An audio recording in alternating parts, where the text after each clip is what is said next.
قوموں کی زندگی میں اتار چڑھاؤ آتے ہیں جن پر قابو پا کر ہی آگے بڑھا جاتا ہے۔ وزیر اعظم کی نون لیگ سے تعلق رکھنے والے تمام ارکان اور ینگ اس وقت پارلیمنٹرین سے گفتگو، کہا مہنگائی کی شرح تیزی سے نیچے گر رہی ہے۔ ترسیلات زر میں ریکارڈ اضافہ ہو رہا ہے۔ یہ اشاریے ثابت کرتے ہیں کہ معیشت درست سمت میں گامزن ہے۔ مہنگائی اسی طرح کم ہوتی رہی تو تنخواہ دار طبقے کا بوجھ کم کر دیں گے۔ کٹھن راستہ کانٹوں سے بھرا ہے جس کے لیے دن رات محنت کرنی ہے۔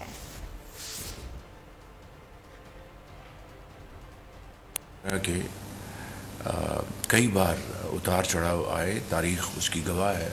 ہمارا جو پالیسی ریٹ ہے وہ 200 پوائنٹ سے الحمدللہ اس میں کمی آئی، جو کہ بہت بڑی ایک ریلیف ہے کہ ہماری جو معاشی سمت ہے وہ الحمدللہ آہستہ آہستہ درست ہو رہی ہے۔ اسی طریقے سے جس طرح آپ نے پچھلے دنوں دیکھا کہ ہمارا جو مہنگائی کی شرح ہے وہ بہت تیزی سے نیچے آئی۔ پاکستان کی جو زرعی اجناس کی جو ایکسپورٹس تھیں وہ بھی ایک بہت ہی حوصلہ افزا اس میں اضافہ ہے۔ میں سمجھتا ہوں کہ یہ وہ اشاریے ہیں، یہ وہ سگنلز ہیں جس سے کہ پتہ چلتا ہے کہ ہماری معیشت کی سمت درست ہے۔ یہ ایک بڑا کٹھن راستہ ہے، بہت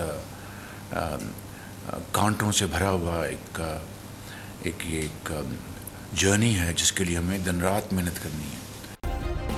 سبسکرائب کریں اور بیل دبائیں تاکہ کوئی خبر رہ نہ جائے۔